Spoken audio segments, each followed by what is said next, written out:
gente prístina, elite de la belleza, ¿cómo están? Yo estoy muy contento de estar aquí con ustedes una vez más. Ahora sí me peiné y creo que está muy bien para salir un poco de la psicosis pandémica. Ese monstruo. La clase de hoy es Anato parte 1, entonces vamos a empezar. Primero quiero decirles 3 cosas importantes que yo creo que son necesarias saber de la embriología. El tip número 1 es que el ojo se empieza a formar a partir del día 25, a partir de las fosetas ópticas que están en el prosencéfalo. Esta es como una regla de 3. El primer es el día 25, que es las fosetas ópticas. Después, el día 26, 27 y 28 es la formación de la vesícula óptica. Y el tercer punto importante sería que el ojo termina de formarse hacia la 8ª semana. Y aquí se me ocurre una mnemotecnia que es dividir el 8, lo parten en 2 y son otra vez dos números 3. Ahora sí, vamos a empezar con las capas del ojo. La capa más externa... voy a hacer un pequeño paréntesis porque justamente yo cuando empecé a querer estudiar oftalmo estaba muy chiquito, tenía como 7 y 6 años. Va a cambiar su vida para siempre.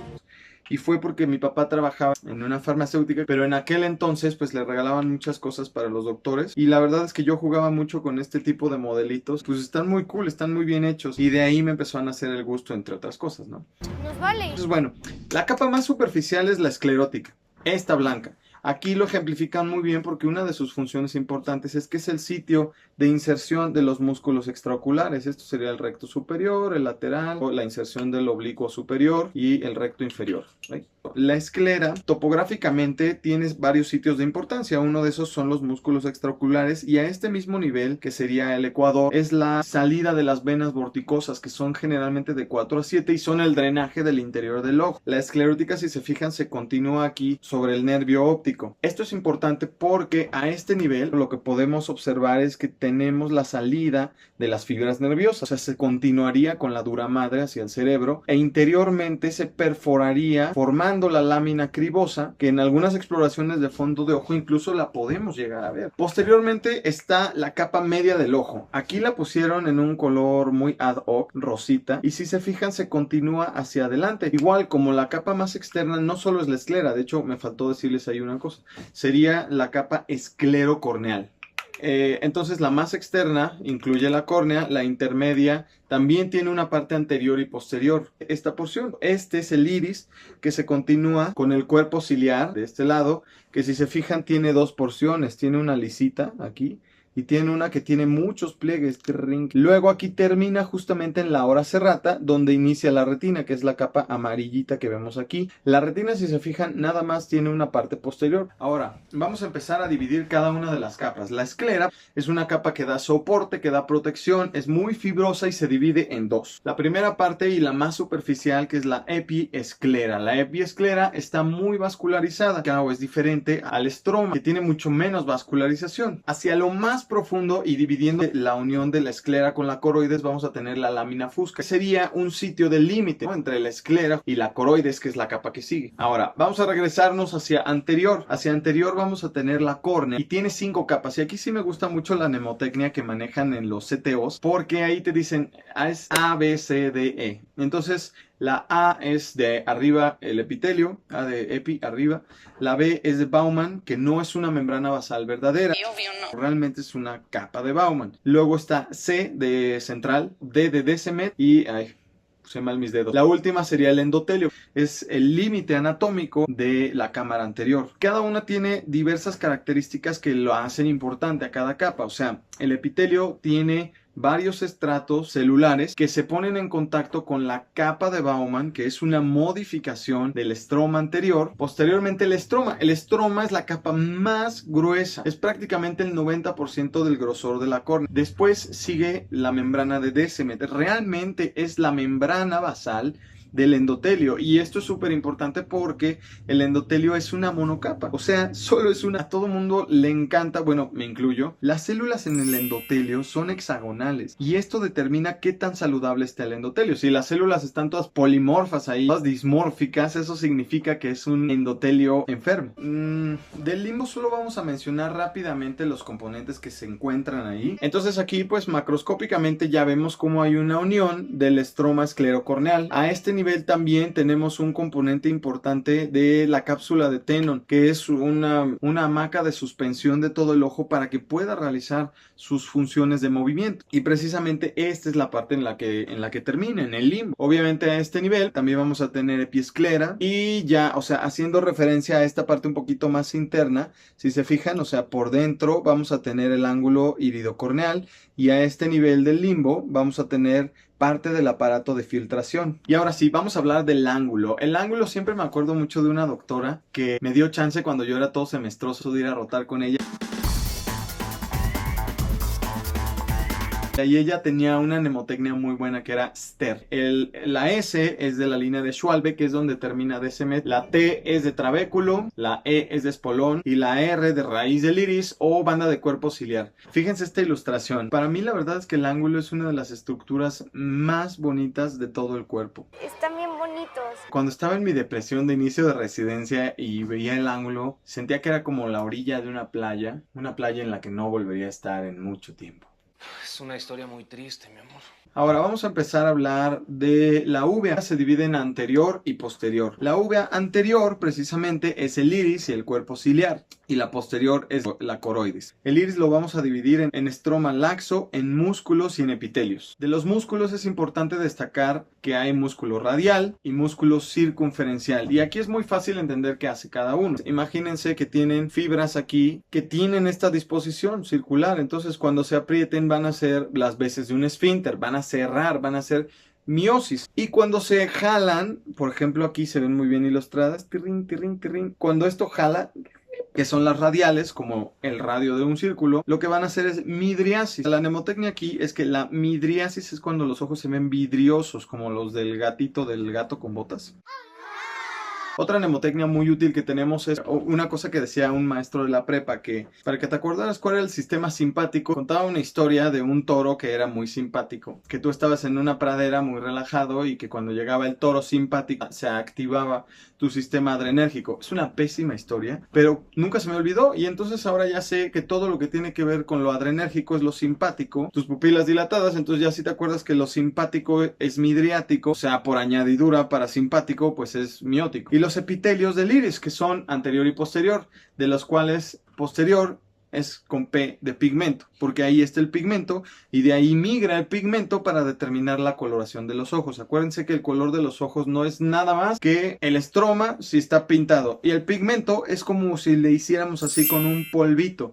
Entonces no sé si se han fijado en los ojos, que mientras más claros sean los ojos, mientras más grises, incluso los de los albinos, se ve un entramado así como ramoso. Y si tienen ojos muy pigmentados, se ve aterciopeladito. Precisamente ese es el pigmento. Ahora, el cuerpo ciliar. El cuerpo ciliar lo vamos a dividir también en fibras musculares y en porción epitelial. Las fibras musculares aquí van a ser tres: radiales, circunferenciales y longitudinales. Y la otra porción precisamente es la que dividimos en pars plana y en pars plicata. La pars plana es importante porque ahí inyectamos muchos medicamentos intravítreos, es lisa, de la hora serrata a la pars plicata. Estos pliegues, que son los procesos ciliares, son importantes porque en los procesos ciliares se produce el humor acuoso. El humor acuoso va a viajar y a través de la pupila para filtrarse finalmente por el trabéculo. Entonces, bueno, además de que los procesos ciliares producen el humor acuoso, se inserta ahí la zónula. Por eso tuvieron a bien justamente poner el cristalino aquí. Imagínense, si ustedes ven a través del vidrio de una ventana que es plano, prácticamente no tiene poder refractivo ese vidrio, no les va a hacer más grande la imagen ni la va a distorsionar, pero una ventana normal, si ustedes ven a través de una esfera, todo lo va a distorsionar porque tiene muchísimo poder refractivo, igual el cristalino. Mientras más plano, menos poder refractivo va a tener. Como es una lente biconvexa, la condición refractiva que va a generar va a ser la de acercar los objetos hacia él, ¿sí? O sea, el cristalino va a acercarse al punto focal. Traducción: mientras más redondo esté el cristalino, el punto focal va a caer más cerca de él. Mientras más plano esté, el punto focal se va a alejar más hasta llegar a la retina o sobrepasarla. El fenómeno por el cual se relaja la zónula y el cristalino se vuelve gordito se llama acomodación. Y hablando de la coroides, hay tres connotaciones a destacar. La primera, acuérdense que la lámina fusca todo lo que está en contacto, la esclera con la coroides. Después, más hacia adentro del ojo, viene la capa de vasos, y la capa de vasos se divide en tres. Los vasos más gordos, que sería la capa de Haller, los vasos medianos y los vasos chiquitos, que sería la coriocapilaris. Después, la membrana de Bruch es donde termina la coroides, y a partir de ahí hacia adentro del ojo ya se llama retina. Y aquí tenemos un poquito de topografía de la retina. Está la fóvea, la mácula, los vasos que se dividen en superior, en inferior, en temporal y en nasal, y el nervio óptico. Y aquí se ven todas las capas de la retina. Este sí es el demonio del estudio. No sé por qué a veces cuesta tanto trabajo aprenderse las capas de la retina, pero hoy es el día que las van a aprender. Entonces, la retina se divide en 10 capas. Nosotros la vamos a dividir para su estudio en 3 pequeños bloques. La primera capa, que es la que está en contacto con el humor vítreo, o sea, la que está más hacia adentro. Esta capa va a tener todo en relación a lo nervioso, o sea, todos los nervios que vienen de toda la retina y hacia dónde llegan, que son a las células ganglionares. Por eso, la primera capa va a ser la capa limitante interna. ¿Por qué? Porque es la más, está hasta adentro. Posteriormente vamos a tener la capa de fibras nerviosas. ¿Y a dónde llega la capa de fibras nerviosas? Pues a las células ganglionares. Lo de en medio nos lo vamos a saltar porque es un desmadre, y vamos a llegar a la membrana limitante pero externa. La membrana limitante interna y externa comparten algo muy importante, que es que las dos vienen de la misma célula. Se llama célula de Müller, y es como cuando tú ya estás muy grande para tu cobija chingona de los Power Rangers, que te queda la cabeza salida por arriba y las patas por abajo. Tiene prolongaciones que forman la limitante interna y prolongaciones que forman la limitante externa.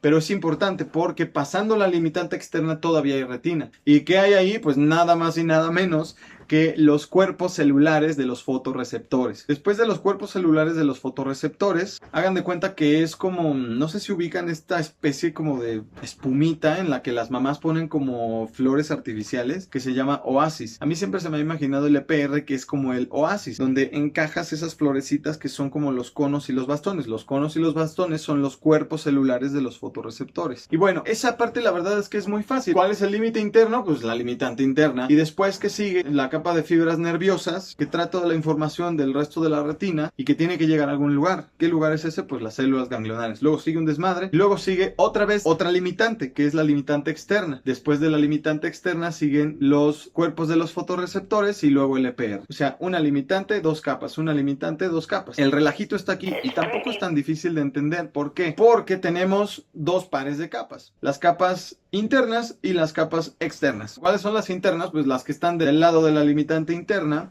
¿Y cuáles son las externas? Las que están del lado de la limitante externa. Cada bloquecito tiene dos, nuclear o granular y una plexiforme. Las nucleares son porque ahí están los núcleos de las células, porque somos muy ingeniosos para poner nombres, y las plexiformes son porque precisamente son la unión entre una capa nuclear y otra. Entonces, aquí tenemos que considerar qué núcleos se están uniendo con los de cuáles. Ya tenemos de lado a lado qué núcleos hay en el horizonte de nuestras capas. ¿Se acuerdan que les dije que la última capa de las que consideramos de las internas es la capa de células ganglionares? Esa capa tiene núcleos, aunque no recibe el nombre de nuclear como tal, pero es una capa cuyos núcleos tienen que hacer sinapsis con la nuclear interna. ¿Cómo se llama la sinapsis? Pues plexiforme interna. Y luego esa plexiforme interna que hace sinapsis con los núcleos de la nuclear interna. ¿Qué células hay en la nuclear interna?